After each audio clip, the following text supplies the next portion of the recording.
Hey everybody, what's up? This is Rada with Heard You Like SC, and today I'm going to be casting you a very interesting game apparently. On Kulas Ravine, the Terran player is lifting off his command center and probably going to move it down to this high yield, or maybe his natural. Yep, he is going to move up to his natural high ground here. Definitely a great play by this Terran player, getting safe right away. But we'll have to see what he does with this. So, we have, sorry about that, much quicker start than I expected. We have FirebladeCBR spawning as the red Terran in the top left-hand corner, and we have Silk spawning as the pink Zerg in the top right corner. And here we see we're on Kulas Ravine, which is definitely a very interesting map for both of these players. We'll have to see how they handle it. Right away we saw the Terran player making great taking great advantage of some of this high ground featured on this map, which is really strong for a Terran. We can put siege tanks up here in order to harass the Zerg's natural expansion. Watchtowers on this map, definitely key, and definitely plenty of them, so there's no excuse not to know what's going on in this map.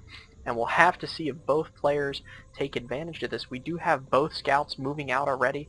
I believe the Terran player actually found the Zerg player already, so we have some excellent starting play from this Terran player here, really being aware of what he's doing, and we'll have to see how the Zerg player reacts to this. Not a great move there, building that barracks. So the Zerg player is definitely going to know that he's either moved his CC or he's building a proxy barracks. He might expect a proxy barracks instead, but we'll have to see if that just gave away what he did. Oh no. So we do have this drone still queued up to move down here, so it looks like he might not really understand what is happening quite yet.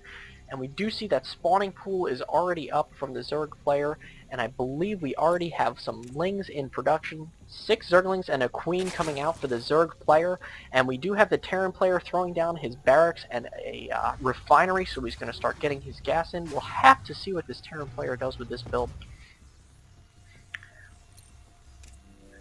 Very frequently it can actually hurt you, especially in the early game, moving to this high ground here. Because you do have to leave one of your SCVs behind, so you start off a little bit slower but in a safer position. And we definitely see the Terran player making up for that, pulling in just as much, if not more, income than the Zerg player. The Terran player is at 12 harvesters, now down at 11, and the Zerg player is at 12 harvesters right now. So both players almost equal in income. We do have a lot more gas income coming from the Zerg player. And we do see a Baneling nest coming out for this Zerg player.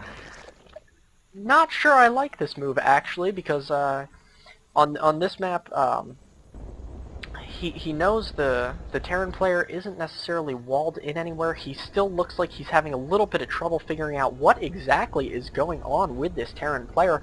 And we do have the barracks moving in. Maybe, yes, definitely taking the safer, higher ground again against the Zerg player. And it really doesn't seem as if this Zerg player knows how to react to this. So this is definitely a very interesting game already. We have Zerglings taking both of these watchtowers, keeping an eye out. We have Lings running around everywhere as this player desperately tries to figure out what he's up against and what's going on. So he's scouting literally everywhere, all over the map. He's sitting Zerglings at these expansions here, and it looks like he's just trying to keep a close eye on this map and make sure this Terran player doesn't really move out and expand all over the place. And we do have a scan going down from the Terran player to see what exactly he's up against. He is going to be able to see this Baneling nest here that is already finished. And he's definitely queuing up a lot of SCVs as he's trying to increase his production. And we do see nitro packs being researched and reapers being built. We are going to see some kind of early harass here from this Terran player. We see metabolic boost being researched by the Zerg player and a lair going down.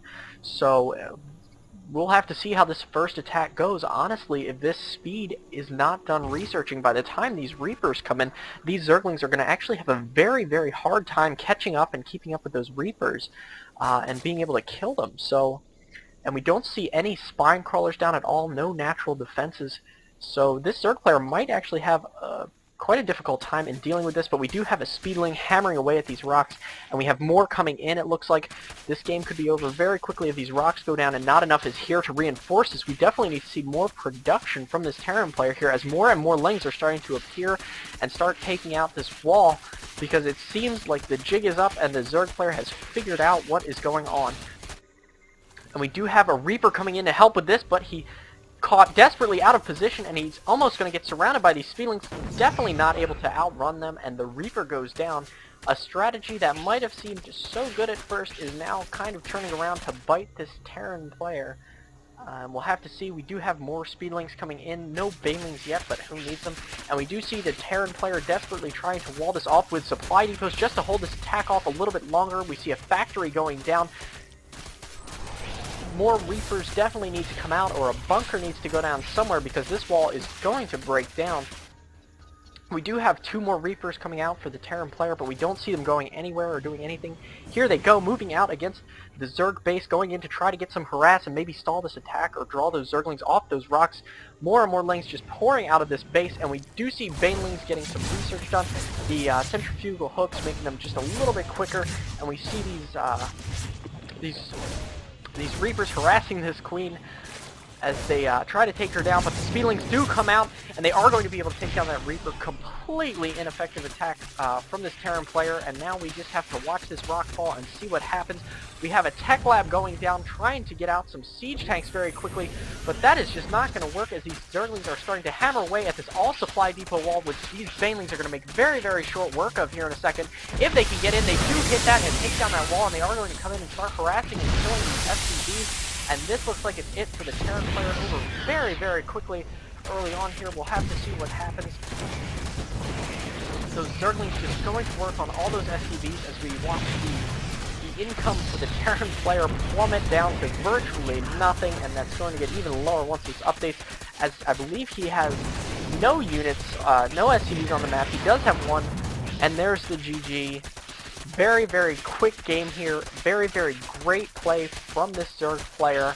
He was quick, he scouted perfectly, and he got what he needed to do done. So I hope you guys enjoyed this match, and I'll catch you next time. Thanks for watching.